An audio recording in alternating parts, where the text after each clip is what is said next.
Option और क्या हो सकता है। निर्जला एकादशी के दिन हम गुरु महाराज के बारे में सुने और कहते हैं ना कि परीक्षित महाराज को प्यास ही नहीं लगी जब वो भगवान के ग्लोरिफिकेशन को सुन रहे थे।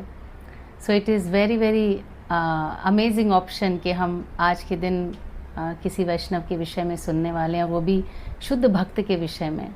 तो हम मंगलाचरण कर लेते हैं। ओम अज्ञानतिमिरान्धस्य ज्ञानाञ्जनशलाकया चक्षुरुन्मिलितं येन तस्मै श्रीगुरवे नमः।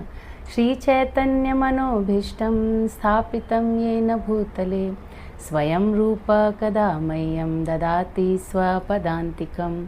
वन्देऽहं श्रीगुरून् श्रीयुतपदकमलं श्रीगुरून् वैष्णवांश्च। श्रीरूपं साग्रजातं सहगणरघुनाथान्वितं तं सजीवं साद्वैतं सावधूतं परिजनसहितं कृष्णचैतन्यदेवं श्रीराधा कृष्णपादान् सहगणललिता श्रीविशाखान्वितांश्च। हे कृष्णा करुणा सिन्धो दीनबन्धो जगत्पते गोपेश गोपिका कान्त राधाकान्त नमोऽस्तुते। तप्त काञ्चन गौराङ्गी राधे वृन्दावनेश्वरी वृषभानुसुते देवी प्रणमामि हरिप्रिये। वाञ्छाकल्पतरुभ्यश्च कृपा सिन्धुभ्यैव च पतितानां पावनेभ्यो वैष्णवेभ्यो नमो नमः। श्रीकृष्ण चैतन्य प्रभु नित्यानंद श्री अद्वैत गदाधर शिवासादि गौर भक्तवृंद। हरे कृष्णा कृष्ण कृष्ण हरे हरे, हरे राम राम राम हरे हरे। नमो विष्णुपादाय कृष्णपृष्ठाय भूतले श्रीमते भक्तिचारुस्वामिनिधि नाम्ने स्निग्धचेता सुप्रणेता वाग्मीनं चरसाप्लुतं प्रभुपादगतप्राणानामि भक्तिचारुपद। हरे कृष्णा एवरीबडी। सो जब मुझे आदिराज ने बोला कि हरे Krishna, Allow me a second. I'll request everyone कि वो अपने mic on ना करे सेशन के दौरान. We'll give you an opportunity to speak about it in class session के बाद. But please I'll request everyone कि अपना mic off रखें. Thank you so much. हरे कृष्णा। सो जब मुझे आदिराज ने कहा कि हम इस विषय पे बात कर सकते हैं, तो पिछले 3 दिन से मुझे लग रहा है कि इतना अच्छा तरीका था ये। वास्तव में पिछले 3 दिन से मैं सोच रही थी कि मुझे क्या बोलना है, और ऐसा लग रहा था जैसे बहुत सालों से एक ही सवाल मुझे परेशान कर रहा है। जब से गुरु महाराज ने वाइंड अप किया अपनी अर्थली लीलाओं को, मुझे हमेशा ये बार बार मैं यही पूछती हूँ कि बहुत वैक्यूम लगता है, बहुत खाली खाली लगता है, इसको कैसे भरें। लेकिन पिछले 3 दिन से मुझे ऐसा लग रहा है जैसे एक नॉस्टैल्जिया चल रहा है। जिस भी लीला के विषय में, मैं जिस भी पास टाइम के विषय में गुरु महाराज के सोचती हूँ, ऐसा लगता है मैं वहाँ ट्रांसपोर्ट हो जाती हूँ। और ये एक अच्छा तरीका है कि मैं अपने वैक्यूम को भर सकती हूँ। So thank you very much. Actually I am not serving, but actually you all are serving me, क्योंकि आप लोग सुन रहे हैं इसे, उसकी वजह से मैंने तैयार किया इसको। समझ में मुझे अभी भी नहीं आ रहा है, मैं उतनी ही नर्वस हूँ जितना मैं इस न्यूज़ को सुन के नर्वस थी कि मुझे गुरु महाराज के बारे में बोलना है। क्योंकि क्या बोलें और क्या छोड़ें। एक महान व्यक्तित्व, एक महान आचार्य के विषय में जब आप बोलते हैं तो इतना कुछ है उनके जीवन से सीखने के लिए, उनके इंस्ट्रक्शंस, उनके पास टाइम्स, कि हम किस चीज़ को बोलें और इसको छोड़ें समझ में नहीं आता। तो बहुत सारे लोग ऐसे होंगे जिनको गुरु महाराज के बारे में बिल्कुल नहीं पता। तो मुझे लगा कि हम एक छोटा सा उनका बायोग्राफी का, उनके जो प्रभुपाद के मिशन में जो उनके अचीवमेंट्स हैं उसके विषय में थोड़ा सा, और अंत में मेरे जो अपने अनुभव हैं गुरु महाराज के लिए, क्योंकि हम वास्तव में बांट क्या सकते हैं जो हमने अनुभव किया है। उनके पास तो बहुत कुछ है और उनके लिए बोलने के लिए बहुत कुछ है, लेकिन हम उसी को वास्तव में शेयर कर सकते हैं जिनको हम, जिस चीज़ को हमने रियलाइज़ किया है। तो गुरु महाराज के साथ मेरे अनुभव बहुत छोटा सा मेरा रियलाइजेशन का अकाउंट है, but still it is precious for me. और मैं अपने आप को सौभाग्यशाली मानती हूँ कि मैं गुरु महाराज के शरण में रही, उनके अंडर में रही, उन्होंने मुझे शिष्य के रूप में स्वीकार किया और ये मेरा खजाना है मेरे आध्यात्मिक जीवन का। गुरु महाराज बचपन में अगर हम उनका जन्म देखें 1944 में, वो एक रिच और रिलीजियस फैमिली में पैदा हुए। उनके पिता एक फिल्म मेकर थे जिनका नाम था कुमुद राजन दास और माता का नाम चिन्मया दासी। बहुत ही एजुकेटेड, एम्बिशियस, वेस्टर्न लाइफस्टाइल के फिल्म मेकर गुरु महाराज के पिता थे। कहते हैं उस ज़माने में जब लोगों के पास मोहल्ले में एक कार होती थी, मुझे याद है हमारे यहाँ मोहल्ले में एक जने ने कार ली तो उसने मिठाई देते हुए कहा मेरी मम्मा को कि भाभी अपनी कार आई है, पूरे मोहल्ले में पहली कार अपनी कार आई है। तो जिस ज़माने में लोगों के पास मोहल्ले में एक कार, एक टीवी होती थी, उस समय पे गुरु महाराज के जो पिता थे उनके पास 2 कार थी, ड्राइवर भी था। Very rich family.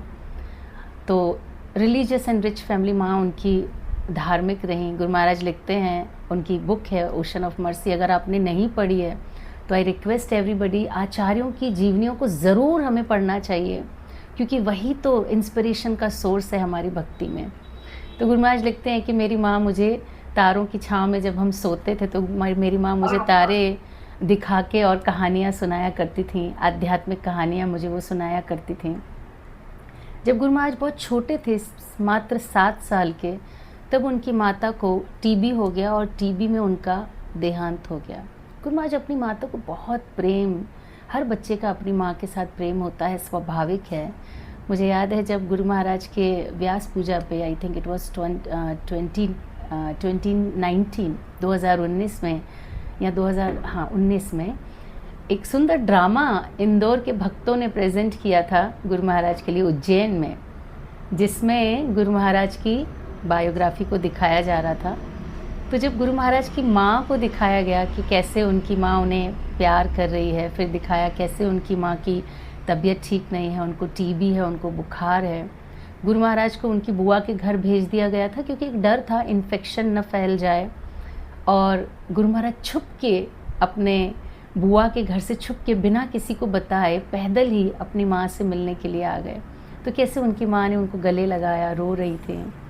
ये सीन जब पिक्चराइज हो रहा था स्टेज पे, तो मैं एक्चुअली स्टेज पे नहीं देख रही थी, मैं गुरु महाराज को देख रही थी कि how is his reaction when he is watching himself. क्योंकि याद आता है ना जब हम कुछ देख रहे होते हैं तो गुरु महाराज कैसे देख रहे हैं उसको।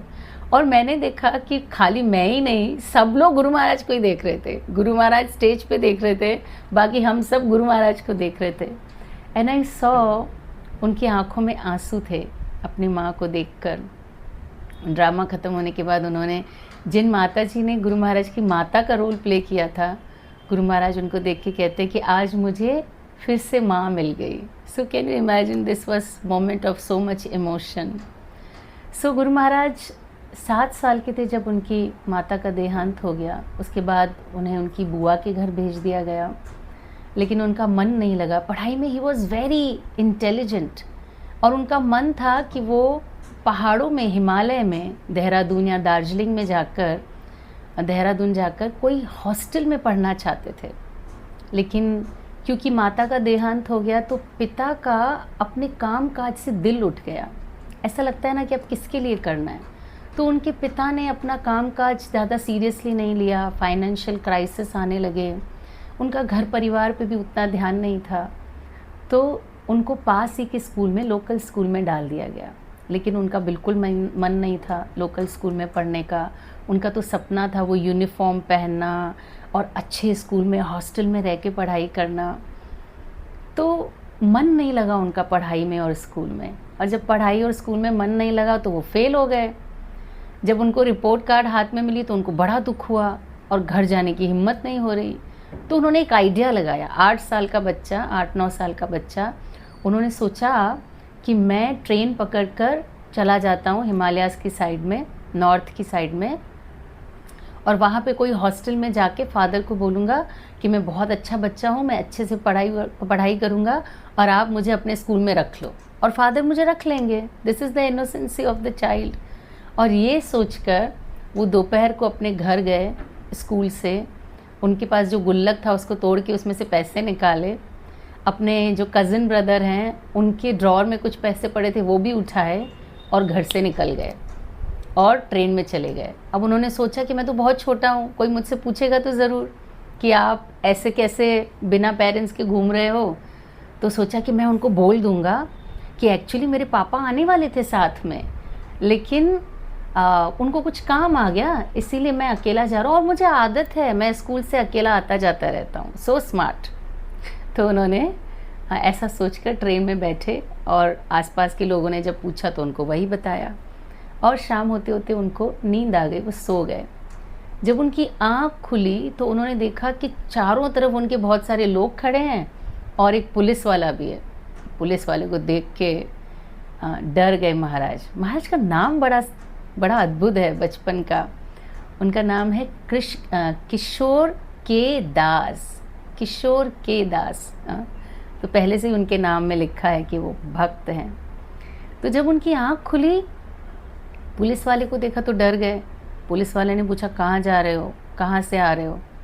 अब झूठ बोलने की हिम्मत नहीं हुई और उन्होंने सब सच सच बता दिया कि मैं तो नॉर्थ में एक स्कूल में पढ़ने के लिए जा रहा हूँ। तो उन्होंने बच्चे को अपने साथ लिया, स्टेशन मास्टर को सौंपा, उनको बताया ऐसी बात है, उनके पिता को आप फ़ोन कीजिए। तो उस दिन जिनके पास जो महाराज को मिले, वो उनको अपने घर ले गए, क्योंकि रात थी। बीच में उनके पिता को जब फ़ोन किया गया, उनके पिता से बात कराई गई। पिता से बात करके महाराज रो पड़े कि हाँ मैं आ गया हूँ, छोड़ के आपको, घर से निकल गया। तो उनके घर, वो अपने घर ले गए उनको, और वहाँ पे उनकी जो पत्नी थी उनसे कहा कि इस बच्चे को कुछ खिलाओ पिलाओ। पत्नी ने बड़े प्रेम से उनको खिलाया पिलाया और सुला दिया। महाराज लिखते हैं, मुझे लग रहा था कि घर से भागने की सज़ा में मुझे कैद मिली है। तो बड़े प्रेम से उन्होंने उनको बिठाया, खिलाया पिलाया और सुला दिया। और दूसरे दिन उनके पिता उनको लेने के लिए आए। पिता से मिलके महाराज बहुत रोए। पिता ने उनको ट्रेन में बैठते समय बहुत लाड किया, बहुत प्यार किया, और उनसे कहा कि तुम्हारी माता को तुम पे बहुत गर्व है और वो तुम्हें बहुत प्रेम करती थी, और अगर तुम अच्छे काम करोगे तो उन्हें तुम पे बहुत गर्व होगा। महाराज लिखते हैं कि वो समय मैंने बहुत क्लोज़ फील किया अपने पिता के साथ में। वो पिता के साथ में घर आ गए, और बाद में उन्हें खोवई में उनके चाचा के पास भेज दिया गया। उनके चाचा लकड़े के व्यापारी थे और बहुत वेल टू डू फैमिली थी। और जो चाचा की पत्नी थी, मतलब महाराज की चाची, वो बहुत खुश थी, क्योंकि वो महाराज से बोली कि तुम जब पैदा हुए थे ना, मुझे बच्चा नहीं हुआ था, तो मैं हमेशा तुम्हारी माँ से कहती थी कि ये बेटा मुझे दे दो, ये मेरा बेटा है। और तुम्हारी माँ भी मुझे बोलती थी हाँ हाँ तुम ले लेना, और आज देखो तुम सच में मेरे पास आ गए। तो इस तरह से वहाँ पे महाराज को अच्छा लगने लगा उनके साथ में। छोटा सा गांव था, महाराज पढ़े लिखे थे, इंग्लिश आती थी, तो बड़ा उनका रुबाब था वहाँ पे। लोग उन्हें बहुत पसंद करते थे as a intelligent child, versatile child. वहाँ पे गुरु महाराज, उनका स्पोर्ट्स में हमेशा से इंटरेस्ट था। तो वहाँ पे गुरु महाराज फुटबॉल और क्रिकेट टीम में खेलते थे। फुटबॉल में ही वॉज गोलकीपर और क्रिकेट उनका पसंदीदा खेल था। गुरु महाराज कितने ब्रॉड हैं, कितने वेलकमिंग हैं सबके लिए, और कितने अप्रोचेबल हैं।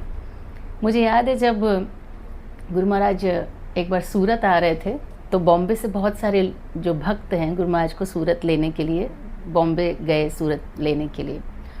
जिस दिन गुरु महाराज बॉम्बे से सूरत आ रहे थे, उस दिन क्रिकेट मैच था। आई थिंक पाकिस्तान इंडिया का था, क्रिकेट मैच था। तो सबका मन था क्रिकेट देखने का भी, और गुरु महाराज आ रहे थे उनको लेके आने का भी। तो सारे लोग यहाँ से तो चले गए लेने के लिए, जो भी था स्कोर वगैरह देखते हुए। वहाँ से जब वापस लेके आ रहे थे गुरु महाराज को, तो मीराबाई माता जी के यहाँ पे गुरु महाराज रुके थे। सो सारे भक्त वहाँ पे पहुँचे, और प्रकाश प्रभु थोड़े से आउटस्पोकन हैं, और गुरु महाराज ने हमेशा बहुत स्पेस उनको दिया। हमेशा एक बच्चे की तरह, जैसे एक छोटा बच्चा होता है ना, पिता से कुछ भी बोल सकता है, वैसा स्पेस गुरु महाराज ने हमेशा प्रकाश प्रभु को दिया। हर भक्त को दिया, पर प्रकाश प्रभु थोड़े आउटस्पोकन रहे हमेशा। तो बोले गुरु महाराज आज क्रिकेट है। तो सारे भक्त ऐसे देख रहे हैं, क्या बोल रहे हो तुम, गुरु महाराज से कैसे बात कर रहे हो। तो गुरु महाराज ने बोला तो देखें। तो गुरु महाराज ने बोला देखें। तो सबने फटाफट टीवी ऑन किया, सारे गुरु महाराज के साथ बैठ के क्रिकेट देख रहे हैं। और मुझे याद है उस दिन कोई रिकॉर्ड टूटा था, याद नहीं कौन सा, आई am not very fan of cricket, शायद किसी क्रिकेट प्रेमी को याद भी होगा। उस दिन कोई रिकॉर्ड टूटा था क्रिकेट का, और जैसे ही वो स्कोर स्क्रीन पर आया तो गुरु महाराज ने बोला ओह दे ब्रोक द रिकॉर्ड। और गुरु महाराज ने पहले बोला, और जो अनाउंसर है, जो क्रिकेट कमेंटर है, उसने बाद में बोला कि वाह इन्होंने एक रिकॉर्ड तोड़ दिया है। तो गुरु महाराज की मेमोरी बहुत शार्प है, बहुत ही शार्प, एंड इतना अच्छे से वो सबको अकोमोडेट करते हैं, इतना अच्छा लगता है सबको, बड़े बड़े अपने से गुरु महाराज। ऐसा नहीं लगता कि ओ ये तो बहुत बड़े सन्यासी हैं तो कोई डिस्टेंस मेंटेन करनी चाहिए। सबके लिए गुरु महाराज बहुत अप्रोचेबल और अवेलेबल रहे हमेशा। सो उसके बाद गुरु महाराज कॉलेज के लिए दार्जिलिंग गए। गुरु महाराज ने पायलट की ट्रेनिंग भी ली कोलकाता में। मल्टी टैलेंटेड, मिस्टर परफेक्शनिस्ट आप उन्हें कह सकते हैं। और बाद में जर्मनी गए पढ़ाई के लिए। तो कैसे गुरु महाराज कृष्ण भावनामृत की तरफ आए, ये भी बड़ी एक अद्भुत कहानी है। गुरु महाराज जर्मनी गए पढ़ने के लिए हिच हाइकिंग करते हुए। अगर हम इसको डिस्कस करेंगे तो शायद पूरी क्लास इसी में पूरी हो जाएगी, लेकिन बहुत सुंदर ocean of mercy Guru Maharaj की बुक है, जिसे आप पढ़ के बहुत मज़ा आएगा आपको, बहुत अद्भुत किताब है। तो हिच हाइकिंग करते जर्मनी पहुँचे। जर्मनी में बहुत सारे फ्रेंड्स बनाए। एक ख़ास बात है गुरु महाराज की, किसी अनजान व्यक्ति को भी कुछ ही मिनटों में फ्रेंड बना सकते हैं। और ऐसे बहुत सारे किस्से आपको सुनने हैं ना, तो कृष्ण किशोर प्रभु जी की बहुत सारी क्लासेस हैं जिन्हें मैं पिछले 3 दिन से लगभग सब सुन रही हूँ एवरी डे, और इतना अच्छा मुझे लग रहा है। तो आप उनकी क्लासेस सुन सकते हैं। उनकी ख़ास बात ये है कि वो जिस क्राउड को, जिस सिटी को क्लास देते हैं ना, उस सिटी के सारे किस्से आपको सुना सकते हैं गुरु महाराज के। सो अद्भुत, वो भी गुरु महाराज के अद्भुत डिसाइपल हैं बड़े। मेमोरी भी बहुत अच्छी है और प्रेजेंटेशन भी बहुत स्वीट है। तो आप उनकी क्लासेस सुन सकते हैं। सो गुरु महाराज जर्मनी में थे, और जैसा मैंने कहा कि बहुत आसानी से गुरु महाराज दोस्त बना सकते हैं। यहाँ तक कि अगर प्लेन से गुरु महाराज सफ़र कर रहे थे और गुरु महाराज के बाजू वाली सीट पे अगर कोई नॉन डिवोटी बैठा है, तो गुरु महाराज ने उसे इतना अच्छा फ्रेंड बना दिया कि प्लेन से उतरने के बाद गुरु महाराज कहीं और जाने वाले थे, लेकिन वो उन्हें अपने घर ले गया, और जिसके घर गुरु महाराज जाने वाले थे वहाँ कैंसिल होके गुरु महाराज 2 दिन उसके घर पे रुके। Can you imagine this? ये उनका फ्रेंडशिप बनाने का डिवाइन पावर है। सो गुरु महाराज ने जर्मनी में भी बहुत सारे फ्रेंड्स बनाए। तो एक बार अपने फ्रेंड्स के साथ गुरु महाराज बैठे थे। उनमें एक फ्रेंड था, उसका नाम था चक। तो चक ने कहा कि अच्छा बताओ भारत में कितने लोग भूख से मर गए इस साल। तो गुरु महाराज को बहुत बुरा लगा, क्योंकि एक तो वो बहुत अच्छी एरिस्टोक्रेट फैमिली से थे, और उन्होंने अपने आसपास भी देखा कि कभी कोई ऐसी खाने की क्राइसिस कभी नहीं हुई, ना ही उनके घर में, ना उनके आसपास में। तो गुरु महाराज ने बोला कि देखो ऐसा नहीं है, भारत में मैंने कभी नहीं देखा कि किसी के पास कोई खाने पीने की कमी हो, और ये हो सकता है कि भारतीयों का कभी रुझान नहीं रहा भौतिक प्रगति की तरफ। अगर ऐसा होता तो क्यों लोग भारत को सोने की चिड़िया कहते? अगर ऐसा होता तो ब्रिटिशर्स के राज की शिरोमणि भारत क्यों कहलाता? अगर ऐसा होता तो कोलंबस भारत को ढूंढते हुए क्यों आता? ये तुम्हारी गलतफहमी है, ऐसा कुछ नहीं है कि भारत में भुखमरी है। उन्होंने बोला अच्छा रहने दो, तुम इतना ज़्यादा तुम वकालत मत करो भारत की, छुपाओ मत। ये सत्य है कि भारत में आज भी लोग भुखमरी से मर जाते हैं। तो गुरु महाराज ने कहा कि नहीं, हमारे पास आध्यात्मिक धन है, हम भौतिक धन के पीछे कभी भागे ही नहीं। अच्छा आध्यात्मिक धन है, तो वो आध्यात्मिक धन क्या है जो भारत के पास है? गुरु महाराज ने समझाने की कोशिश की कि हम आत्मा में बिलीव करते हैं, हम शरीर और शरीर की ज़रूरतों को नहीं देखते, लेकिन वो मजाक ही बना रहे थे। और गुरु महाराज ने बोला कि मैंने रियलाइज़ किया कि मैं भारत के बारे में और भारत की जो संपदा है, वास्तविक संपदा, आध्यात्मिक संपदा, उसके बारे में मैं कितना जानता हूँ। तो उन्होंने अपने एक फ्रेंड को फ़ोन किया और कहा कि मुझे कुछ किताबें चाहिए जो भारत के विषय में, भारत की आध्यात्मिक संपदा के विषय में बताएं। तो उनके जो फ्रेंड है उन्होंने the search and secret of India नामक जो बुक थी वो महाराज को भेजी। फिर महाराज ने पतंजलि योगा सूत्र और योगी कथा अमृत, जो योगानंद परमहंस जी की बायोग्राफी है, वो उन्होंने मंगवाई। और महाराज खूब मन लगाकर, खूब स्क्रूटनाइजिंगली किताबों को पढ़ने लगे, ये जानने के लिए कि वास्तविक संपदा क्या है भारत की। मैं जब पढ़ रही थी कि गुरु महाराज ने योगी कथामृत पढ़ी तो मुझे याद आया कि मैंने भी जो पहली आध्यात्मिक किताब थी वो यही पढ़ी थी, योगी कथामृत। कैसे मिली मुझे भी, बड़ा अद्भुत तरीके से मिली मुझे। प्रकाश प्रभु कहीं जा रहे थे ट्रेन से और उनके बाजू की सीट पे कोई योगी कथामृत पढ़ रहा था, और जब वो गया तो अपना सामान तो ले गया लेकिन किताब वहीं भूल गया। सो प्रकाश ने किताब उठाई, पूछा किसकी किताब है। जब कहीं से जवाब नहीं मिला तो वो किताब प्रकाश घर ले आया। बोले तुझे बुक्स पढ़ने का शौक़ है तो मैं ये किताब ले आया हूँ। और उस किताब को पढ़कर पहली बार मेरे हृदय में तीव्र इच्छा हुई। मैंने भगवान से प्रे किया कि प्लीज़ मेरे पास अपना एक प्रामाणिक गुरु भेजिए, मैं जानना चाहती हूँ आपको, मेरे पास भी एक प्रामाणिक गुरु भेजिए। और देखिए भगवान ने मेरे पास एक प्रामाणिक गुरु को भेज दिया मुझे क्लेम करने के लिए। सो गुरु महाराज इस तरह से जब पढ़े तो उनके हृदय में भी तीव्र इच्छा हुई कि मुझे गुरु की तलाश है, गुरु के बिना मैं आध्यात्मिक जीवन को नहीं समझ सकता। तो वो इस बार जर्मनी से वापस भारत आए। उनकी हमेशा से इच्छा थी कि वो भारत से बाहर पढ़ने के लिए जाएं, लेकिन इस बार उनकी इच्छा थी कि वो भारत आएं और भारत की वास्तविक संपदा को जानें। तो गुरु महाराज दिल्ली आए, दिल्ली से हरिद्वार गए, वो अलग अलग संतों से और साधुओं से मिलते रहे। बड़ी इंटरेस्टिंग कहानी है, आप उनकी किताब में पढ़ सकते हैं। इस पूरे सीरीज़ में गुरु महाराज एक आध्यात्मिक पर्सनैलिटी से मिले जिनका नाम था आनंदमयी माताजी, आनंदमयी माँ। शायद बहुत लोग जानते भी होंगे, बहुत फेमस स्पिरिचुअल पर्सनैलिटी हैं।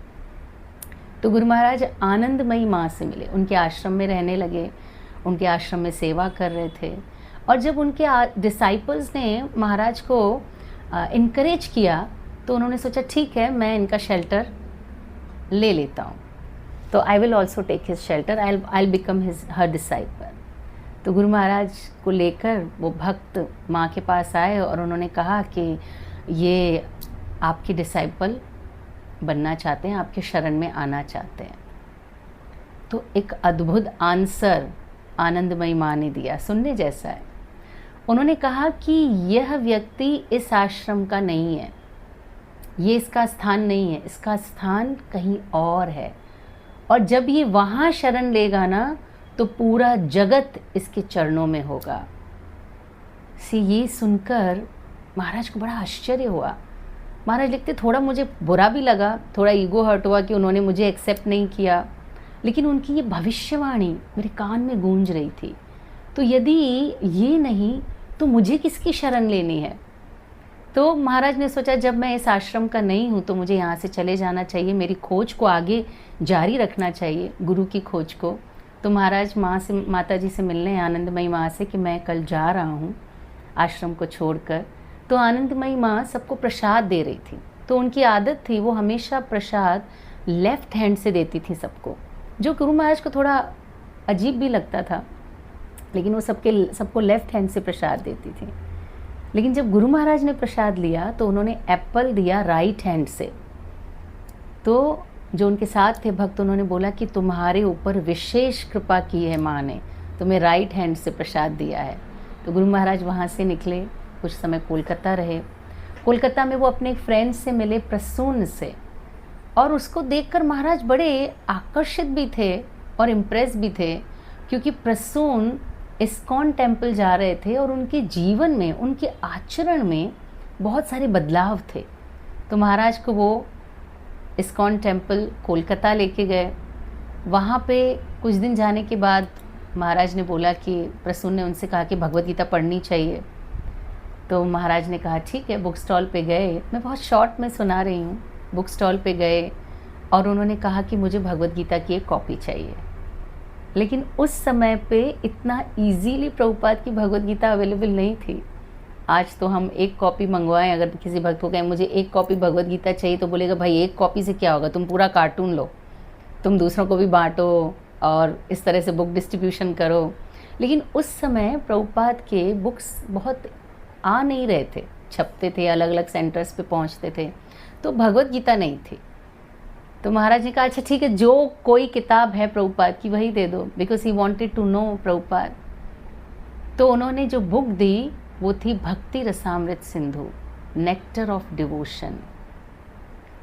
अब ये वो किताब है जो भक्ति शास्त्री में भी लास्ट में पढ़ाई जाती है और पूरी भी नहीं पढ़ाई जाती, उसका 1/3 पार्ट ही स्टूडेंट्स को पढ़ाया जाता है, because it is very high book. इसको पढ़ना, इसको समझना, इसको डाइजेस्ट करना बड़ा मुश्किल है। जब मैं भक्ति शास्त्री कर रही थी और नेक्टर ऑफ डिवोशन हम पढ़ रहे थे प्रशांता माता जी से, तो इस बुक को अब तक तो हमने ईशोपनिषद पढ़ लिया, नेक्टर ऑफ इंस्ट्रक्शन पढ़ लिया, भगवत गीता पढ़ ली, तो मुझे थोड़ा कॉन्फिडेंस आ रहा था, मुझे लग रहा था वाह अब तो मुझे कुछ कुछ तो आता है शास्त्रों में, मैं समझ भी सकती हूँ और समझा भी सकती हूँ। तो ये कॉन्फिडेंस मुझे आ रहा था। लेकिन जैसे ही हमने नेक्टर ऑफ डिवोशन खोला, 5 दिन 7 दिन 8 दिन के बाद मैंने माता जी से बोला मुझे आपसे मिलना है।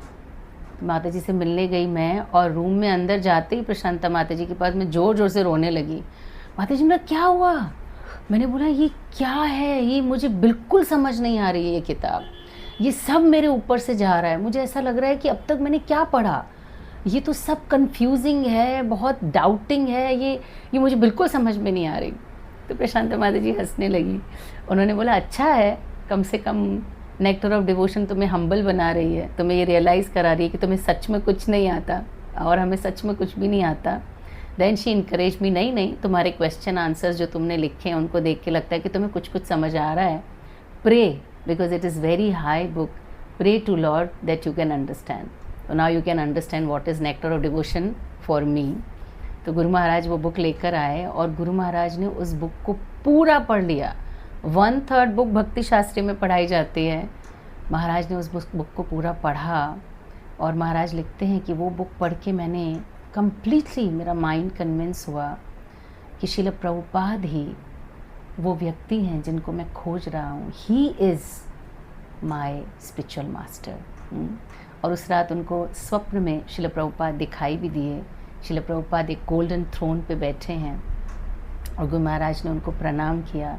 श्रील प्रभुपाद ने उनके सर पे हाथ रखा और इस तरह से गुरु महाराज श्रील प्रभुपाद के शरणागत हुए। जो गुरु महाराज को सबसे अद्भुत बात लगी श्रील प्रभुपाद की नेक्टर ऑफ डिवोशन में सॉरी थोड़ा सबसे अद्भुत बात जो उनको लगी श्रील प्रभुपाद के नेक्टर ऑफ डिवोशन में, वो ये थी कि मुक्ति 5 प्रकार की होती है। अब तक गुरु महाराज ने बहुत सारी किताबें आध्यात्म को लेकर पढ़ी थी जिसमें मोक्ष मानव जीवन का लक्ष्य बताया जाता है, लेकिन किसी भी किताब में मुक्ति का कोई प्रकार नहीं था। लेकिन यहाँ पे गुरु महाराज पढ़ रहे हैं कि मुक्ति भी 5 प्रकार की होती है। And he was very fascinated. So Guru Maharaj Prabhupada से मिलना चाहते थे, लेकिन प्रभुपाद फॉरेन गए थे, तो तब तक गुरु महाराज ने मायापुर ज्वाइन कर लिया। मायापुर में कुछ टाइम रहने के बाद सबने गुरु महाराज से कहा कि तुम भक्त क्यों नहीं बन जाते? तो भक्त कैसे बनना है? अपना सर मुंडवाओ और वेयर अ भक्ता ड्रेस। तो गुरु महाराज ने एक दिन गए और शेव करा के आए, हेड शेव करा के आए। और गुरु महाराज लिखते हैं कि मैंने सोचा कि मैं 2 महीने यहाँ रहूँगा। गुरु महाराज अपने बुक के लास्ट में भी लिखते हैं, एंड नोट में लिखते हैं कि मैंने सोचा कि 2 महीना वहाँ रहूँगा और अगर अच्छा नहीं लगा तो मेरे बाल तो वापस आ जाएंगे, तो फिर मैं छोड़ दूँगा, 2 महीने का ट्रायल ले लेते हैं। और गुरु महाराज लिखते हैं कि 40 साल हो गए जब गुरु महाराज ने बुक लिखी है कि अब तक वो 2 महीने पूरे नहीं हुए। तो इस तरह से गुरु महाराज श्रील प्रभुपाद के मिशन में ज्वाइन किए। श्रील प्रभुपाद से मिले कुंभ मेला में। जब सब भक्त जा रहे थे प्रभुपाद से मिलने, तो गुरु महाराज को बुखार था, वो भी जाना चाहते थे। कब से गुरु महाराज प्रभुपाद से मिलने का वेट कर रहे थे, वो भी जाना चाहते थे। तो उन्होंने गोली खाई और उन्होंने कहा नहीं मुझे तो जाना ही है, बुखार है तो भी जाना ही है। तो कुंभ मेला में आ गए और जैसे ही आए तुरंत सामान रखा अपने टेंट में और भागे प्रभुपाद से मिलने के लिए। लेकिन बाहर खड़े हुए पहरेदारों ने, जय विजय ने उनको मिलने नहीं दिया। उन्होंने बोला नहीं नहीं नहीं, अभी प्रभुपाद के रेस्ट का समय, आप अंदर नहीं जा सकते। तो गुरु महाराज लिखते हैं कि मैं ये समझ पाया कि प्रभुपाद से मिलना आसान नहीं है, कठिन है उनसे मिलना। पर ठीक है, मैं थोड़ा सा डिसअपॉइंट तो हुआ, पर फिर मैंने सोचा कि मैं प्रभुपाद की सेवा कर सकता हूँ, और ऐसा सोच के मैं वहाँ से चला गया। तो सामने से भवानंद महाराज आ रहे थे। भवानंद महाराज, तमाल कृष्ण महाराज, हिज होलिनेस जय पताका महाराज, ये सब गुरु महाराज के साथ के भक्त हैं, उनसे कुछ सीनियर हैं। गुरु महाराज को बहुत प्रेम मिला सबसे, क्योंकि गुरु महाराज का स्वभाव ही ऐसा है कि वो सबके दिल में बड़ी अच्छी तरह से जगह बना लेते हैं। तमाल कृष्ण महाराज के लिए कहा जाता है कि उनका एक नाम था हॉट तमाल। गुरु महाराज कहते हैं कि उनका नाम था हॉट तमाल। उनको बहुत गुस्सा आता था। उनको प्रभुपाद की सेवा में 19 कुछ चाहिए ही नहीं, बहुत परफेक्शन के साथ सब कुछ होना चाहिए। तो सबको महाराज से बात करने में भी डर लगता था। लेकिन गुरु महाराज लिखते हैं कि मुझे उनका बहुत प्रेम मिला, गुरु महाराज ने मुझे बहुत प्रेम किया, तमाल कृष्ण महाराज ने। हमारा एक टॉपिक इसमें है उनके अपने गुरु भाइयों के साथ कैसे संबंध थे, पता नहीं हम कितना कवर कर पाएंगे। तो महाराज वापस होके निराश होके जा रहे थे और सामने से भवानंद महाराज आ रहे थे, क्योंकि उन्होंने कुछ सब्जियां, कुछ अनाज मायापुर में उगाया था, तो वो सब भेंट के रूप में प्रभुपाद के लिए लेके आ रहे थे। ऑफ कोर्स भवानंद महाराज तो सन्यासी हैं, सब उन्हें जानते हैं, तो उन्हें कोई नहीं रोकेगा। तो महाराज ने उनकी तरफ देखा और पूछा कि क्या वो प्रभुपाद से मिलना है? महाराज ने बोला हाँ चलो मेरे साथ। खुश हो गए महाराज। तो आगे आगे भवानंद महाराज और पीछे पीछे प्रभुपाद को मिलने के लिए गुरु महाराज जाने लगे। और जैसे ही महाराज एंटर किए तो सामने उनको प्रभुपाद बैठे हुए दिखाई दिए। तो उन्होंने तुरंत प्रभुपाद को प्रणाम किया। गुरु महाराज का एक नाम था दंडवत बॉय। जहाँ भी प्रभुपाद को देखते थे, एक बार नहीं 100 बार, तो वो प्रभुपाद को दंडवत ज़रूर करते थे। तो उनका नाम ही पड़ गया था दंडवत बॉय, दंडवत डिवोटी। तो जैसे ही महाराज ने प्रभुपाद को दंडवत किया, भवानंद महाराज अंदर चले गए। अब जब महाराज उठे और वो जाने लगे तो जय विजय ने उनको फिर से रोक लिया। आप अंदर नहीं, अरे मैं उनके साथ हूँ, देखो मैं महाराज के साथ हूँ, आवाज़ भी लगाई। लेकिन महाराज अंदर जा चुके थे और महाराज बाहर रह गए। उनको बहुत गुस्सा है, क्या किया मैंने, अंदर जाके प्रणाम करता, कम से कम मिल सकता था प्रभुपाद से, मिल ही नहीं सकता। अब मैं बहुत डिसअपॉइंट हुए। फिर सोचा कि चलो ठीक है, मैं प्रभुपाद की सेवा में बुक डिस्ट्रीब्यूशन कर लेता हूँ, शाम को प्रभुपाद से मिल सकते हैं, मीटिंग टाइम है, दर्शन टाइम है, तब मिल लूँगा। तो प्रभुपाद की सेवा करने के लिए वो बाहर चले गए, बुक डिस्ट्रीब्यूशन करने लगे। बुक डिस्ट्रीब्यूशन करते करते वो भूल ही गए कि दर्शन का टाइम हो गया। जब उन्हें याद आया तो वो भागे और जब वो दर्शन के लिए पहुँचे टेंट में, तो टेंट फुल था, इतना फुल था कि अंदर घुसने की भी जगह नहीं थी। किसी तरह से महाराज अंदर जाके लास्ट में, एंड में वो खड़े हुए और पहली बार उन्होंने प्रभुपाद का दर्शन किया। This is how his first meeting with Prabhupada. Guru Maharaj ने वर्णन किया है उस समय पे प्रभुपाद उनको कैसा लगा, प्रभुपाद से मिलके, उनको देख के प्रभुपाद को कैसा लगा। हाँ, उसके बाद जब वापस सब जाने वाले थे तो गुरु महाराज को महाराज ने बताया कि प्रभुपाद आज जा रहे हैं। तो गुरु महाराज बोला हाँ मुझे पता है। उन्होंने कहा कि कुछ 14 लोग उनके साथ जा रहे हैं और उनके लिए पूरा ट्रेन का जो कूपा है वो बुक किया गया है। तो गुरु महाराज बोला हाँ मुझे पता है। तो उन्होंने कहा कि उसमें एक नाम तुम्हारा भी है। ओह, प्रभुपाद के साथ पर्सनली मिल सकते हैं। ये सुन के गुरु महाराज बहुत खुश हुए। ही वॉज वेरी वेरी हैप्पी। और ट्रेन में जब गुरु महाराज अंदर एंटर हुए, उन्होंने प्रभुपाद को देखा, उन्होंने प्रभुपाद को प्रणाम किया और नीचे बैठ गए। प्रभुपाद ने उनसे कहा कि तुम आओ मेरे पास में बैठो। सामने की सीटें भरी हुई थी तो कहाँ बैठे, उनको समझ नहीं आया। गुरु महाराज के साथ में प्रभुपाद के साथ में नहीं बैठना चाहते थे। नहीं मैं यहीं ठीक हूँ प्रभुपाद। नहीं, प्रभुपाद ने कहा तुम मेरे साथ बैठो। तो प्रभुपाद एक वुलन एक आसन बिछा हुआ था, उसके ऊपर प्रभुपाद बैठे थे। तो गुरु महाराज प्रभुपाद के पास बैठे और उस वुलन आसन को हटा के वो बैठे। सोचिए कितना संस्कार, कितना कल्चर, हमें कितना कुछ हमारा कल्चर सिखाता है। गुरु के साथ एक आसन पे नहीं बैठना चाहिए, इसलिए गुरु महाराज ने उस आसन को हटा के फिर वो प्रभुपाद के पास बैठे। और पहली मीटिंग में गुरु महाराज को प्रभुपाद ने इंस्ट्रक्ट किया कि why don't you translate my books into Bengali, मेरी किताबों का बंगाली में अनुवाद करो।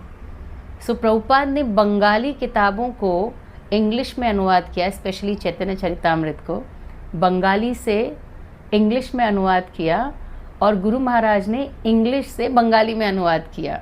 गुरु महाराज ने पूरा भागवतम प्रभुपाद का बंगाली में अनुवाद किया। अभी हम पिछली बार जब गुरु महाराज की व्यास पूजा पे गए थे तो एक भक्त जो बुक डिस्ट्रीब्यूटर हैं, महाराज हैं, सन्यास डिसाइपल हैं, सन्यासी हैं, वो बता रहे थे कि आप तो प्रभुपाद की किताब पढ़ते हैं, डेफिनेटली इंग्लिश में प्रभुपाद ने लिखी आप पढ़ते हैं, लेकिन आपको पता है हमारे लिए भागवतम सेट बेचना बहुत आसान है बंगाल में। क्यों? क्योंकि वो बंगाली में लिखे हुए हैं और उस बंगाली को हिज होलीनेस भक्तिचारू महाराज ने ट्रांसलेट किया है और वो बंगाली इतनी मधुर है, इतनी रॉयल है। प्रभुपाद ने जब पढ़ा, गुरु महाराज ने जब सैंपल के रूप में दिखाया प्रभुपाद को कि मैंने ऐसे ट्रांसलेट किया है, तो प्रभुपाद बहुत खुश हुए। इतनी अच्छी भाषा बंगाली, इतनी स्वीट और इतना अच्छा ट्रांसलेशन उनको इतना पसंद आया प्रभुपाद को। तो उन्होंने कहा कि हमारे लिए बंगाली में भागवतम बेचना सरल है क्योंकि भाषा इतनी मीठी है कि कोई भी उसको पढ़ के मंत्रमुग्ध हो जाता है। बंगाली में भागवतम अगर आप पढ़ेंगे तो इतना सुंदर हिज होलीनेस भक्तिचारू महाराज ने उसको ट्रांसलेट किया है। तो इस तरह से गुरु महाराज को पहली बार मिलके ही प्रभुपाद से सेवा मिल गई। उसके बाद गुरु महाराज प्रभुपाद की सेवा में आ गए, जूहू टेम्पल में उनकी सेवा करने लगे। कुकिंग सेवा में प्रभुपाद ने उनको इन्वॉल्व किया। बहुत सुंदर सुंदर किस्से कहानियाँ हैं गुरु महाराज की कुकिंग सेवा को लेकर भी। ऐसा लिखते हैं कि गुरु महाराज लिखते हैं कि एक बार प्रभुपाद ने मुझे बोला कि सब्ज़ी बनाओ, उसमें गोभी, करेला, पम्पकिन, इस तरह से कुछ चीज़ें प्रभुपाद ने गुरु महाराज को बोली कि ये सब्ज़ी बनानी है। और उन्होंने किसी को भेजा कि तुम जाओ ये सामान लेकर आओ। तो सामान लेकर आए और सामान प्रभुपाद को दिखाने के लिए कि मैं कैसे काटूं। गुरु महाराज अंदर उनके रूम में आए और प्रभुपाद ने पहला सवाल पूछा, करेला आया? और गुरु महाराज ने बोला हाँ, लेकिन अंदर करेला था नहीं। तो गुरु महाराज आए अंदर, बोले अरे करेला तो है नहीं। तो उन्होंने बोला, गुरु महाराज ने बोला कि प्रभुपाद ने बोला तुम सब्ज़ी बना? बोले हाँ गुरु महाराज। तो प्रभुपाद को हाँ बोल के गुरु महाराज बाहर आए और किसी को भेजा, जाओ करेला लेकर आओ। तो उसने आके बोला कि करेला तो है ही नहीं मार्केट में, करेला नहीं है और मैंने हाँ बोल दिया प्रभुपाद को कि करेला आ गया है। विचार कर रहे हैं, प्रार्थना कर रहे हैं, मैं क्या बोलूँगा प्रभुपाद को।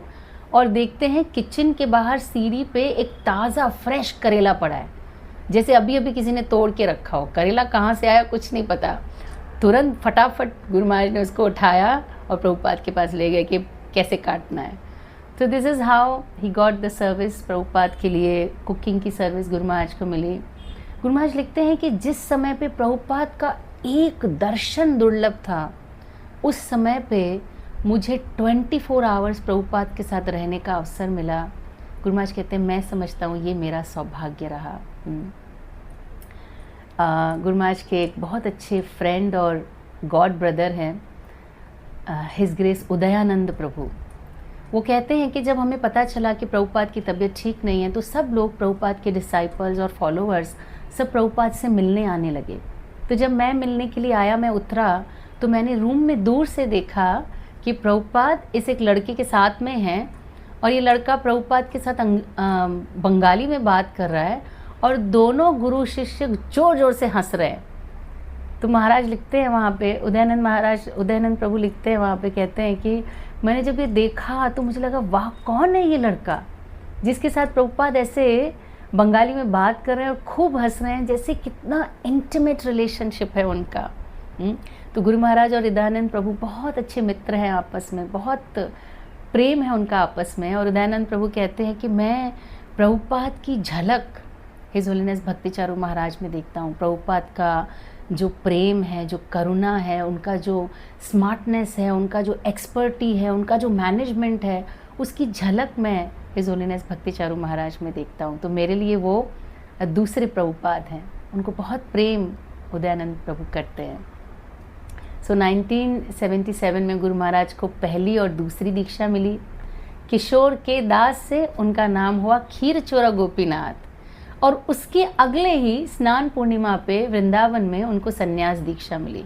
तो इतना फास्ट तीनों दीक्षा इस्कॉन में किसी को नहीं मिली जो गुरु महाराज को मिली। तीनों दीक्षा एक के बाद एक बहुत फास्ट मिली। गुरु महाराज जीबीसी के चेयरमैन चुने गए 1988 में, और Chaitanya Swami, I don't remember the name, उन्होंने कहा कि अरे इतना सॉफ्ट व्यक्ति, इतना मृदुल व्यक्ति, इतना स्वीट व्यक्ति कैसे चेयरमैन चुना गया है, कैसे वो जीबीसी के जो कठिन जो डिसीशंस है वो कैसे ले पाएगा, क्योंकि तो बहुत सॉफ्ट है, किसी के लिए भी कुछ बोल नहीं सकता, is very soft at heart. तो ये इतने कड़क डिसीजन जो जीबीसी में लेने होते हैं कैसे ले पाएगा। लेकिन कहते हैं कि गुरु महाराज जब जीबीसी मीटिंग में आते थे तो ऐसा लगता था शेर आ रहा है। और कई बार ऐसा बोला जाता है कि बहुत से जो पेंडिंग डिसीशंस जो नहीं ले पाता था कोई, उनको भी गुरु महाराज बड़े आसानी से लेते थे। उनका मैनेजमेंट, उनका decision making was very nice. और कहते थे सब लोग कि अब भक्ति चारू महाराज आ गए हैं ना, अब डिसीजन हो जाएगा। So he was as strong as he was very soft. कहते हैं ना कुसुमाति कोमला और वज्रापि कठोर है। तो गुरु महाराज का एक वैष्णव का ये क्वालिटी होता है जो गुरु महाराज में देखने को मिलता है। गुरु महाराज हमेशा कहते थे कि we are watch dogs of Shrila Prabhupada, if we see anything wrong we bark. तो हम प्रभुपाद के वॉच डॉग्स हैं, अगर हमें कुछ गलत दिखाई देगा तो हमें बोलना ही है उसको। सो गुरु महाराज प्रभुपाद की सेवा में किसी प्रकार की त्रुटि और कमी को कभी टॉलरेट नहीं किया उन्होंने, कभी कॉम्प्रोमाइज़ नहीं किया। क्या क्या उन्होंने कंट्रीब्यूट किया है प्रभुपाद के मिशन में। श्रीमद् भागवतम से लेकर प्रभुपाद की जितनी भी किताबें थीं गुरु महाराज ने उनका बंगाली में अनुवाद किया, और हर रोज़ गुरु महाराज बंगाली में अनुवाद करते थे। और कितना बिजी स्केड्यूल होने के बाद भी उनका मन था कि प्रभुपाद के सेनेटियल ईयर में 100 वर्ष पूरे होने पर वो गिफ्ट करना चाहते थे। सबने कहा कि ये पॉसिबल नहीं है, श्रीमद् भागवतम देखो तो सही, 18 किताबें हैं, उनको ट्रांसलेट करना इट्स नॉट ईजी और इतना जल्दी नहीं हो पाएगा। लेकिन गुरु महाराज का मन था कि वो प्रभुपाद के शताब्दी ईयर पे उसको गिफ्ट करना चाहते थे प्रभुपाद को, और वो उन्होंने किया। गुरु महाराज ने बहुत सुंदर मंदिर बनाया उज्जैन में। उसकी भी बड़ी सुंदर कथाएं हैं, बहुत सुंदर कहानियां हैं, कैसे वो मंदिर ज़मीन मिला, कैसे वो मंदिर गुरु महाराज ने कैसे उज्जैन को चुना। तो गुरु महाराज ने वहाँ 9 महीने में मार्बल का एक सुंदर बनाया मंदिर। हिज ऑनरेस गोपाल कृष्ण महाराज कहते थे कि किसी को कंपटीशन करनी है भक्ति चारू महाराज से करो। उन्होंने 9 महीने में मंदिर बनाया, इससे कम में इतना सुंदर मंदिर बनाने के लिए चैलेंज लो। सो 9 महीनों में उन्होंने बहुत सुंदर मंदिर बनाया इस्कॉन का उज्जैन में। और गुरु महाराज की इतने सुंदर मधुर संबंध है सबसे वहाँ पे कि उज्जैन में गुरु महाराज की व्यास पूजा में मुस्लिम समुदाय के लोग आते हैं, गुरु महाराज को विश करते हैं, उनकी लंबी उम्र के लिए दुआ करते हैं। शिव मंदिर से, जो महाकाल का मंदिर है, वहाँ से गुरु महाराज के लिए प्रसादी माला आती है। सांदीपनी मुनि आश्रम से भी वहाँ के जो महंत हैं वो गुरु महाराज की व्यास पूजा में शामिल होने के लिए आते हैं। ये उनका जो संबंध बनाने का जो गुरु महाराज का एक्सपर्टीज है। गुरु महाराज ने जब किसी से पूछा कि गूगल पे टाइप करो कि 10 महान संत कौन है भारत के, तो जब उन्होंने टाइप किया तो उसमें प्रभुपाद का नाम नहीं आया। तो गुरु महाराज को बहुत बुरा लगा कि प्रभुपाद वास्तविक संत हैं और इस सदी के महानतम संत हैं, लेकिन उनका नाम 10 टॉप संतों में, साधुओं में क्यों नहीं आया। इसका मतलब है कि दुनिया प्रभुपाद को और उनके कंट्रीब्यूशन को जानती नहीं है। तो गुरु महाराज ने ये फैसला किया कि हम प्रभुपाद अवेयरनेस घर घर पहुंचाएंगे। तो उन्होंने अभय चरण बनाया। वैसे तो वो पिक्चर बनाना चाहते थे प्रभुपाद के ऊपर, लेकिन हेमा मालिनी से जब वो मिले तो उन्होंने कहा मैं आपको सजेस्ट करूँगी कि आप सीरियल बनाइए, और उस सीरियल को डीडी पे प्राइम टाइम में दिखाने का अवसर भी मिला। तो गुरु महाराज ने अभय चरण बनाई प्रभुपाद की लाइफ पे, बहुत सुंदर बनाई है। आपको, हमको, सबको ज़रूर देखना चाहिए उसको। गुरु महाराज ने फूड फॉर लाइफ शुरू किया, जिसमें 20,000 स्कूल बच्चों को आसपास के एरिया में गरम और अच्छा पौष्टिक भोजन पहुंचाया जाता है। तो इस तरह से ऑल्टर डिपार्टमेंट सेट किया। गुरु महाराज चाहते थे कि उज्जैन मंदिर इंडिपेंडेंट हो और हम अपनी चीज़ों को हम खुद बनाएं, तो ऑल्टर डिपार्टमेंट सेट किया और आज दुनिया भर में उज्जैन से ऑल्टर बन के जाते हैं। प्रभुपाद डीटीज़ जहाँ पे भी आप देखते हैं अलग अलग मंदिरों में उज्जैन से बन के जाती है। तो इस तरह से गुरु महाराज की ये बहुत शॉर्ट में मैं बोल रही हूँ।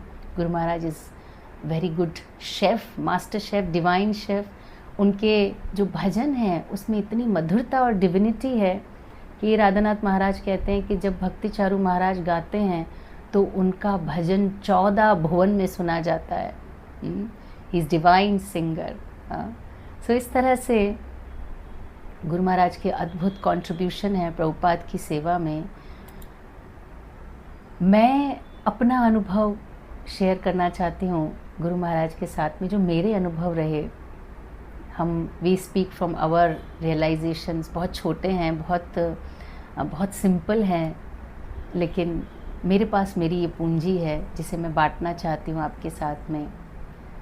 श्रील गुरु महाराज से मैं 2004 के लास्ट में या 2005 के शुरू में मिली थी। हम लोग भक्ति में आए हुए हमें। हरे Krishna. Yes, now it's audible. हरे कृष्णा।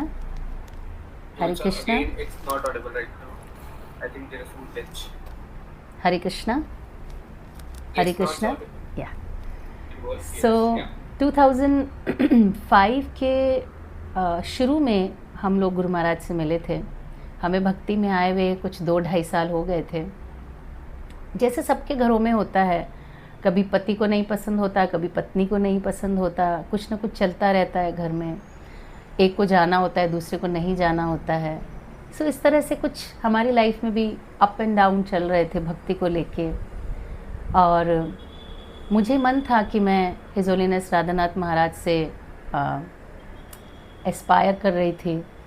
हालांकि बहुत ज़्यादा मैं उनसे मिल नहीं पाई थी, लेकिन उनकी शरण में जाने का एक इच्छा था।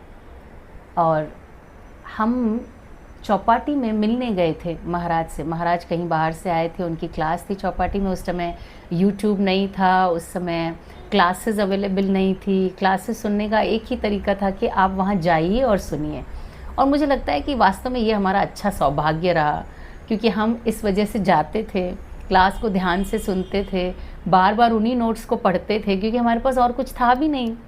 तो हम वहाँ पे गए, जुहू टेम्पल में रुके थे हम लोग। जुहू टेम्पल में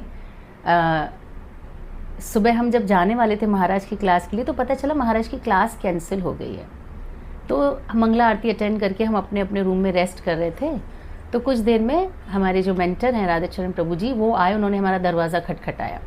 उन्होंने बोला कि नीचे कोई महाराज आए हैं, चलिए आप नीचे चलिए, कोई महाराज आए हैं, कोई स्वामी आए हैं। तो प्रकाश ने बोला हम अभी मंगला आरती से होकर आए हैं। बच्चे हमारे छोटे थे। राधा जूही कुछ 6 साल की थी और हर्षिता कुछ 2.5-3 साल की थी। तो उन्होंने बोला कि बच्चे सो रहे हैं, अभी अभी सोए हैं और हम नहीं आएंगे नीचे। तो प्रभु जी ने कहा कि देखो कभी कभी ही दर्शन होते हैं हमें, तो चलिए आप नीचे, ज़रूर चलिए। 2 बार उन्होंने दरवाज़ा खटकाया। बच्चे भी उठ ही गए थे, हमारी भी नींद खुली गई थी। प्रकाश और मैं थोड़ा परेशान भी हो रहे थे बच्चों को लेके, लेकिन फिर भी चलो नींद तो खुली गई है, चलते हैं। तो मैं प्रकाश फर्स्ट फ्लोर पे थे, हम दोनों बच्चों के साथ में नीचे उतर रहे थे। जब हम नीचे उतर रहे थे सीढ़ी से, तो एक आवाज़ आ रही थी, और आवाज़ थी कोई गा रहा था, भजन गा रहा था। भजन था राधा कृष्ण प्राण मोरा जुगल किशोर। ये आवाज़, मैं और प्रकाश एक दूसरे को देखे कि आवाज़ कहाँ से आ रही है, कौन गा रहा है। तो हम जल्दी जल्दी उतर के आए। हमने देखा एक सन्यासी बहुत ही ब्यूटीफुल वे में, बहुत ही डिवाइन बैठे हैं और वो गा रहे हैं इस भजन को। मैं और प्रकाश इतने मेस्मराइज्ड हो गए उनकी आवाज़ को सुनकर। कौन है ये, इतना सुंदर गा रहे हैं। और मैं और प्रकाश ही क्यों, वास्तव में सभी लोग मेस्मराइज्ड थे उनकी आवाज़ को सुनकर। अब प्रभु जी को कहना भी नहीं पड़ा, उन्होंने कहा कि चलो उनके रूम में उनसे मिलने चलते हैं। और हम सारे लोग जो वहाँ पे गए हुए थे, सारे के सारे लोग भागे उनके रूम में उनसे मिलने के लिए। करीब 18 लोग हम लोग थे गुरु महाराज से मिलने के लिए। मुझे, क्योंकि मैं पहले रूम में घुसी थी जल्दबाजी में कि मुझे उनके पास में बैठना है, तो मुझे जगह मिली उनके पीछे, मैं उनके पीछे बैठी थी, जगह वैसे मिली मुझे तो मैं उनके पीछे बैठी। राधेचरण प्रभु जी ने हम सबका इंट्रोडक्शन कराया कि महाराज ये सब सूरत से आपसे मिलने आए हैं। मैं महाराज के थोड़ा पीछे बैठी थी, तो महाराज ने पीछे थोड़ा सा घूम के देखा, प्रभु जी ने बताया कि ये जानवी है, हम सब आपसे मिलने हैं। ऐसे सबका इंट्रोडक्शन प्रभु जी ने कराया। उनके जाने के बाद गुरु महाराज ने कुछ जल पिया था और वो जल वहीं उन्होंने थोड़ा सा छोड़ दिया था। विशाखा माता जी अभी सूरत आए हुए हैं, विशाखा माता जी ने वो सबको बांटा जल, गुरु महाराज का महाप्रसाद। तो मुझे भी थोड़ा सा महाप्रसाद पहली बार किसी सन्यासी का मिला। और हम जब वापस सूरत आए तो श्यामांगी माता जी, मेरी बहुत अच्छी फ्रेंड है उस समय, सीमा, उसको मैंने बताया कि हम एक सन्यासी से मिलकर आए, उनका नाम है हिज होलीनेस भक्ति चारू स्वामी, और वो है ना बहुत मधुर गाते हैं, उनकी क्लास बहुत प्यारी थी। पता नहीं क्या उनका रिलेशन है गुरु महाराज के साथ में, क्या उनका संबंध जागृत हुआ सिर्फ नाम सुनकर। कभी कभी हम कहते हैं, मैंने एक बार पूछा भी था किसी से कि जब हम चैतन्य चरितामृत पढ़ते हैं ना, तो उसमें एक चैप्टर में सिर्फ नाम है, ऊपर से नीचे तक सिर्फ नाम। ये इस शाखा का है, ये नित्यानंद प्रभु के शिष्य हैं, ये अद्वैताचार्य की शाखा के भक्त हैं, और ये श्री से आते थे प्रभु महाप्रभु से मिलने के लिए, ये नवदीप से आते थे महाप्रभु के मिलने के लिए। इतने सारे सिर्फ भक्तों के नाम नाम नाम नाम नाम है। तो मैंने किसी से पूछा भी था कि इतने नाम पूरे लिखने की क्या ज़रूरत है, पूरा एक चैप्टर सिर्फ नाम नाम कर दिया है। तो उस दिन मुझे समझ में आया कि नाम का क्या मतलब होता है। भक्तों के नाम भी डिवाइन होते हैं। हाँ, भगवान के नाम में भगवान की शक्ति होती है, भक्तों के नाम में भक्त की शक्ति होती है। तो जैसे ही उन्होंने नाम सुना भक्ति चारू महाराज, उन्होंने कहा मुझे उनसे मिलना है।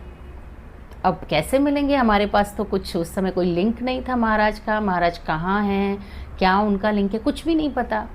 लेकिन श्यामांगी माता जी ने महाराज का लिंक ढूंढ के निकाला और उनसे मिली और उनको फ़ोन किया और उनसे कहा कि आप सूरत आइए। आप सूरत क्यों आइए मुझसे मिलने, क्योंकि मैं नहीं आ सकती आपसे मिलने, इसलिए आपको सूरत आना पड़ेगा मुझसे मिलने। और सोचिए, एक नई भक्त जो महाराज को पहली बार बात कर रही है, महाराज सूरत कभी नहीं आए। जब उन्होंने महाराज से रिक्वेस्ट किया कि नहीं महाराज आपको मुझसे मिलने आना पड़ेगा क्योंकि मैं नहीं आ सकती, महाराज उनके कहने पर सूरत आए और श्यामांगी माता जी के यहाँ रुके। और this is how we met Guru Maharaj for the first time in Surat. मुझे याद है हम कुकिंग कर रहे थे सब लोग मिलके और प्रसाद गुरु महाराज ने लिया। तब हम बहुत कम भक्त थे। क्या हमारा अद्भुत सौभाग्य, मैं कहूँगी, उस ग्रुप का जो उस समय पे कोर ग्रुप था। हमें गुरु महाराज का बहुत पर्सनल प्यार और एसोसिएशन मिला। हालांकि हमें लेना भी नहीं आया, मैं कभी कभी कोसती भी हूँ खुद को कि हमें लेना भी नहीं आया। गुरु महाराज इतना देने के लिए तत्पर रहे हमेशा, लेकिन हमें लेना ही नहीं आया। तो हम सब मिलके गुरु महाराज को प्रसाद खिलाए, गुरु महाराज ने प्रसाद लिया। फिर गुरु महाराज रूम से बाहर आके सोफ़ा पे बैठे। गुरु महाराज जब सोफ़ा पे बैठे और हम सब अपना किचन में काम कर रहे थे और गप्पे मार रहे थे। मतलब एक सन्यासी बाहर आके सोफ़ा पे बैठे हैं, हम सबको वहाँ पे आके बैठना चाहिए, लेकिन पता ही नहीं था कुछ भी। गुरु महाराज ने हमें ABCD सिखाई है। सो गुरु महाराज सोफ़ा से उठ के हॉल में से वापस अंदर आए किचन में और उन्होंने हमें देखा, हरे कृष्णा, लेट्स टॉक, ऐसे गुरु महाराज कहा लेट्स टॉक, और सबको गुरु महाराज बाहर बिठाए। मुझे अभी भी याद है गुरु महाराज ने उस दिन क्या लेक्चर दिया था।